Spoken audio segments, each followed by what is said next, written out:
How's it going, guys? Leeds Fest Day 2. I've got Fizzy Blood for the second year in a row with me. How we doing, guys? We're good. Woo! Yeah!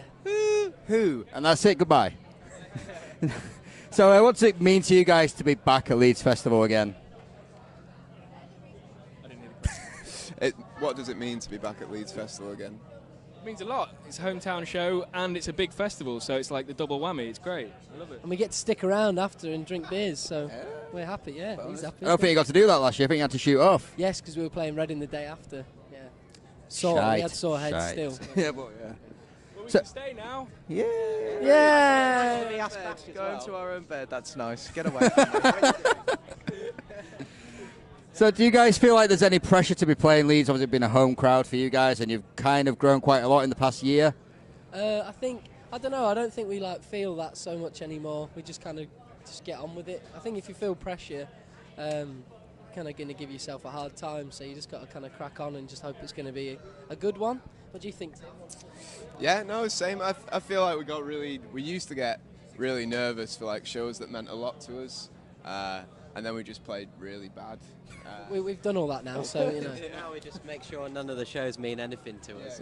We don't care anymore. Yeah. No, what I'm saying is, we just kind of. Yeah. So next question. We've learnt to embrace the opportunity. Take the microphone away from him. Yeah, we've learnt to embrace the opportunity, make the most of it whilst it's happening. Brilliant. So Pink Magic's been out for a few months now. What was the reception side? Is it better than what you guys thought, or pretty much on par? Did you expect more? I was pretty whelmed. I wasn't underwhelmed. I wasn't overwhelmed. I was whelmed. Yeah. I mean, it's what we expected. I mean, the people that did listen to it and gave us some feedback, they all loved it. Like, it ended up getting onto the playlist of Radio 1, which was a surprise for us, a nice surprise. So I guess that would take it into overwhelmed territory, but I wouldn't say, I'd say overwhelmed is too dramatic of a phrase. Just whelmed. Pretty whelmed. Just whelmed. We're pretty whelmed with it. Not underwhelmed, just whelmed. I'm going to review it, and that's going to be the caption. I was whelmed. Whelmed. That's about I it. like that. You should coin Steady 3 stars. Whelmed. that. Cool, man. So the UK music scene's taken a slight knock lately. A lot of venues moving down. Do you guys see like the scene in a bit of disarray at the minute? Do you feel like it's crumbling a little bit? Yeah. Yeah, I mean, it's been getting worse. I don't know. I don't know. We could really go deep on this one. Like, we all try and support independent music. Yeah, we do, especially Pepe, and you know, Good old Pepe, yeah. Benji's 10-year-old son, Pepe. He just bought him some Green Day vinyls the other day because Benji loves supporting independent music. Let's go. So anyway, yeah, I think it's a hard one. Like, we just watched Post Malone, and it's like everyone just stood there with their phones. Yeah, I didn't like that. And I was like, oh man, like this is sad. And like me and Tim got quite annoyed, but then we got annoyed about how annoyed we were about it. And I was just looking around like, does no one actually just want to watch this? Like, it's the fact they have to like validate that they've seen this person play. And I just think that's why people used to save gig tickets. Do you know what I mean? Like, my dad's got that book of gig tickets. Like, that's way cooler. Like, he's got this book of tickets of like from the 70s, like when he saw Led Zeppelin or something, like that's so cool. But you see a video, it's like you could just watch that on YouTube, and it's going to be like way higher quality. You don't get it, man. You're just well old. I don't get it. You're all older than me. Do you not reckon like in Tim's dad's time, there was people who were older than Tim's dad being like, these degenerates saving all their Keeping tickets, their can they not tickets. just like go to the gig and be happy with it? No, I really don't think there was. We used to just write it on a parchment where we'd Can you been. stop giving me the microphone and then taking it back? No. You keep going like this, and now on the video it's going to be me just doing that. Jesus Christ. Can't, right. Yeah, okay. So how do you guys think the best way to fix the scene would be, so to speak? If you were put in charge tomorrow, what would be the action plan? It needs a government backing, an initiative to kickstart live music. It needs funding. That's all it needs. That's all it needs. I think people need to take more of a risk again these days. Like, I think part of the fundamental problem is that a lot of the things that people are being culturally exposed to when they're young are things that are quite shallow and quite vapid, and they grow up accepting that that's what the top of the range is. And I think that if we start addressing that problem at the root, i.e. giving exposure to more bands that are or artists that are doing something a bit more experimental, maybe some of it will fall on its face, but that's the only real way that people are going to then, from an early age, be exposed to a broader spectrum of stuff. I do have an insight.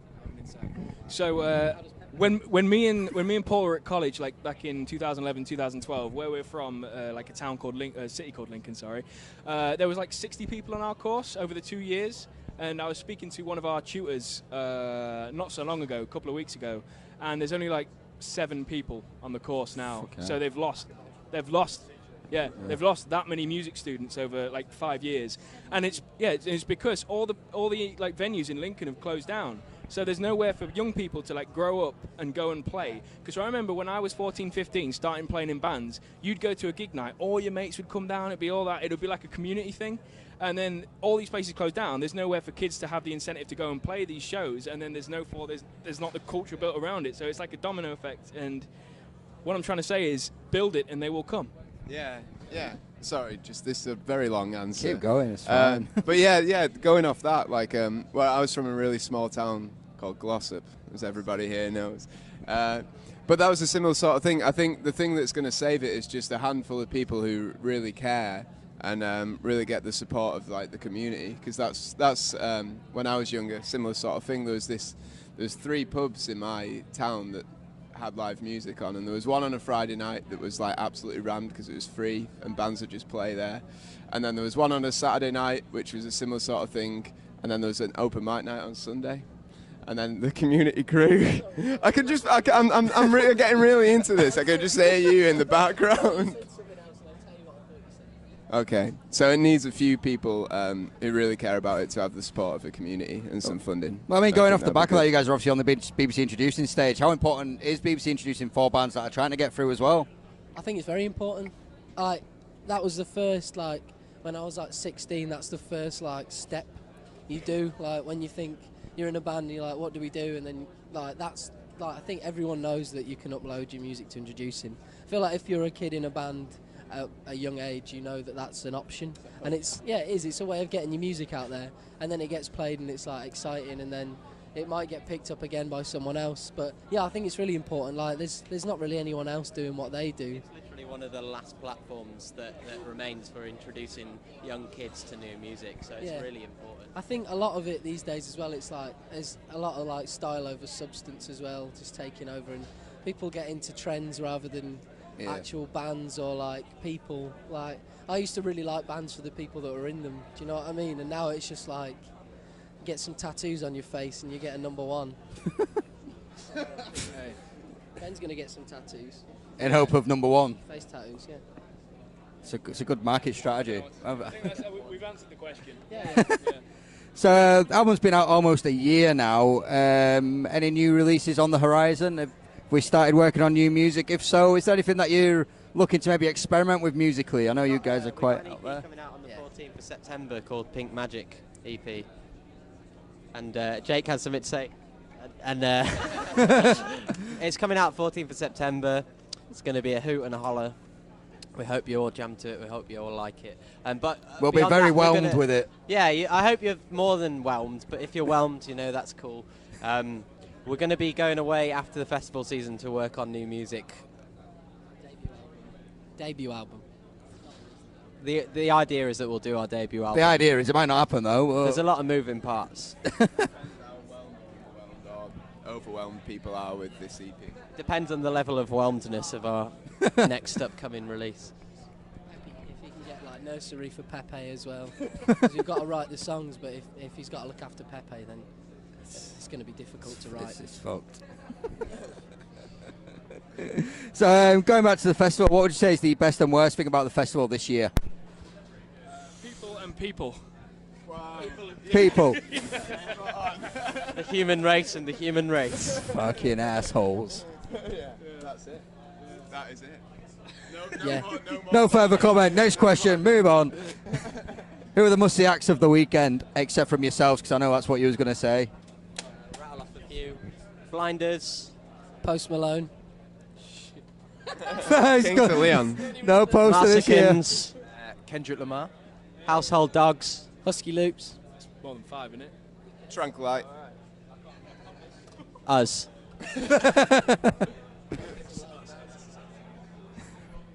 and we've been asking bands for like not so much festival survival tips, but for people that are looking at festivals thinking we don't want to go to a festival, it's got bad press. How would you kind of encourage people to come to a festival? Just don't go if you don't want to go. Yeah. Like, We don't want you here anyway. Sitting here sulking, having a shit time, so fuck off. We'll end it on that. I'd say stay dry. That's a festival essentially. Stay hydrated. Stay dry and stay wet. Yeah. Stay dry. Stay dry. On the Skin outside, wide. Stay wet on the inside. Yeah. Brilliant. And finally, have you got any messages for anyone back at home watching that haven't turned Stay off dry. already? Stay dry. Stay dry. Outside. Wet on the inside. Tune in to Riff Media. It's Yeah. always a good time. Brilliant. Thank you so much for your time, guys. Again, we'll probably see you next year. Same time, same place. Yeah, same time next same year. shit. Thanks so much, guys.